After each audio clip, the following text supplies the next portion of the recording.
All right, so we're getting into some fascinating Thai politics today. You sent us some stuff on the new prime minister's first trip abroad, and it's always a big deal, right? Like everyone's watching to see what a leader goes for right out of the gate. Yeah, you're totally right about that. These first trips are always super symbolic, you know. They kind of set the tone, show the world what to expect on the foreign policy front, at least initially. Right, and so in this case, we're looking at Prime Minister Paetongtarn Shinawatra. She's heading to Vientiane, Laos. Not even for one ASEAN summit, but two of them, the 44th and 45th. That's got to be a lot of pressure for a debut, wouldn't you say? Yeah, definitely a bold move right off the bat. It's not every day you see two summits back-to-back, so it'll be interesting to see how that impacts the agenda, especially since Laos is the ASEAN chair this year. Okay, hold on. For those of us who might need a little refresher, what exactly does that mean? Being the ASEAN chair, it's like the big boss of Southeast Asia, right? That's actually a pretty good way to put it. ASEAN, it's the Association of Southeast Asian Nations, right? So it's this big group, a political and economic union of 10 Southeast Asian countries. The chair, they get to steer the conversation, yeah. Host the summits, set the priorities for the region for the year. It's a big deal. So Thailand's new PM, she's diving right into the deep end, focusing on ASEAN straight away. Exactly. And by going to Laos specifically, she's emphasizing those close ties. You know, it suggests she's prioritizing the immediate neighborhood. Stuff like managing the Mekong River, it flows through both countries, or tackling cross-border crime. I think I saw in the Thai Inquirer she's already got meetings lined up with Laos's Prime Minister, Sonexay Siphandone, and their National Assembly President, what was his name? Siphandone Humvihane.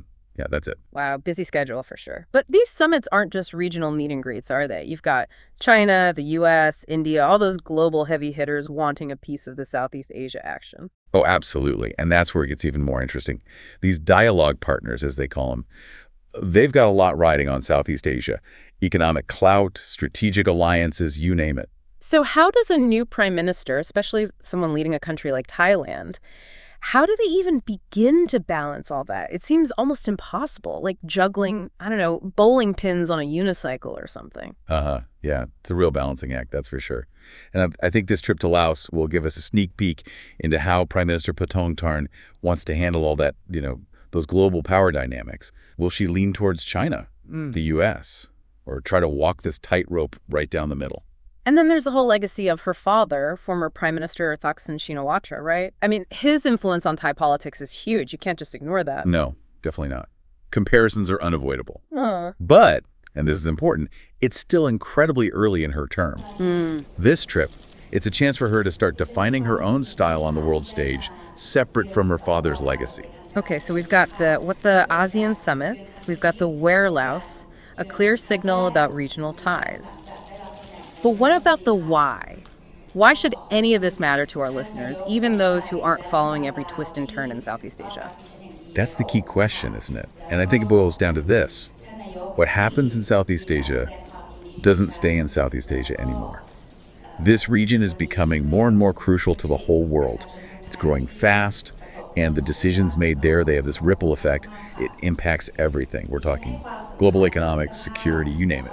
So yeah, what happens over there matters to everyone, not just folks in Southeast Asia. It's a much bigger deal than I think a lot of people realize. You got it, and that's what makes this whole trip so important, you know? Yeah. It's not just about showing up at the ASEAN Summits. It's about those one-on-one meetings, the ones with all those big dialogue partners, China, Japan, the U.S., India, even Australia and Canada.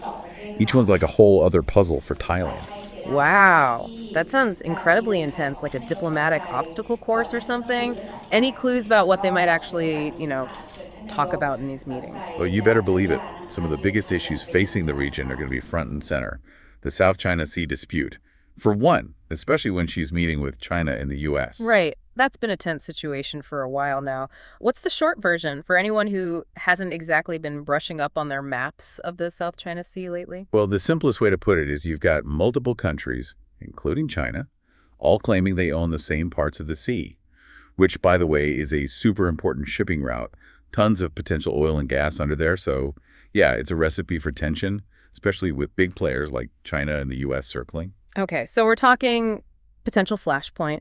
And then there's the whole thing in Myanmar, the crisis there. ASEAN is trying to deal with that too, right? Exactly. It's another layer of complexity because remember, ASEAN, They work by consensus. Everyone has to agree. So finding some kind of common ground on Myanmar, that's going to be a big test for Prime Minister Paetongtarn. Shows what kind of diplomat she is, how she handles herself within the group. It's kind of mind-blowing when you think about it, all these different things happening at once. And we haven't even gotten to, well, the elephant in the room, right? Her father, Thaksin. How much do you think that's going to play into how people see her on this trip? That's the thing. It's impossible to ignore. Thaksin Shinawatra is still such a divisive figure in Thailand. His presence is definitely felt. Some people, they might see this as Paetongtarn's chance to kind of break out from that, make her own mark. Do you think she'll try to distance herself from what he did? Or maybe embrace some parts of it? What are you most curious to see from her? It's a tough one, you know. Pretending her family doesn't matter, that's not going to work. But it's an opportunity, right? To show everyone her own style, her own vision for Thailand. For me, it's about her tone, her actions. Does she come across as confident on the world stage? How does she handle those high-pressure meetings, especially with some of the most powerful people on the planet? Makes sense. It's about reading between the lines then, not just what's in the official statements, but like those little hints that tell you what's really going on. 100%. I'm also interested to see if there are any concrete agreements, new initiatives that come out of this, any signs of a policy shift, new partnerships. Those are the things that'll tell us where she actually stands on things. It's easy to get lost in all the pageantry, you know, the dinners and photo ops. But you're right, it's the details that really matter. It's almost like being a detective or something. It really is, like trying to put a puzzle together, right? But the pieces are everywhere. Official statements, photos. You've even got social media reacting to all of it. Yeah, and that's the thing. It's not just what happens in the room, in those official meetings. It's all the stuff around it, the signals, those conversations that you know are happening, but nobody's talking about publicly. So how is anyone who's not, you know, a diplomat supposed to keep up? What should our listeners be looking out for? Any tips on reading between the lines? Well, keep up with the news, obviously, but don't just stop at the headlines. Look closer. How are they portraying Prime Minister Paetongtarn in the pictures they use? What are they actually saying? The exact words in the official stuff. Those are the things that'll tell you something. It's like we all need to become body language experts or something. What about social media? Any hashtags or anything we should be checking out? Get a sense of what people are saying. Oh, yeah, for sure. Hashtag ASEAN is always a good one. And, of course, hashtag Vientiane, hashtag Paetongtarn, you know, the obvious ones. Yeah. But honestly, even just searching Thailand, Thai Prime Minister, you'll get a feel for the overall vibe. It's really interesting to see how differently things are talked about, depending on who's doing the talking, you know. Inside Thailand, outside Thailand, totally different perspectives. It's true. Social media has kind of changed the game, hasn't it? No more waiting for the official word. Exactly.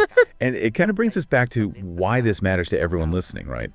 What's happening in Vientiane right now, in those meetings, those fancy dinners, it has real consequences.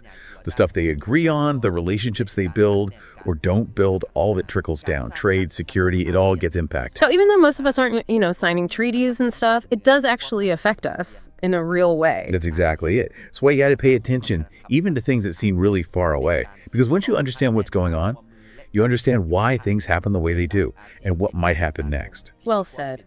I think we've given everyone a lot to think about today. We've got into Thai politics, ASEAN, all that high-stakes international stuff. And hopefully got people curious to learn even more, you know? Definitely.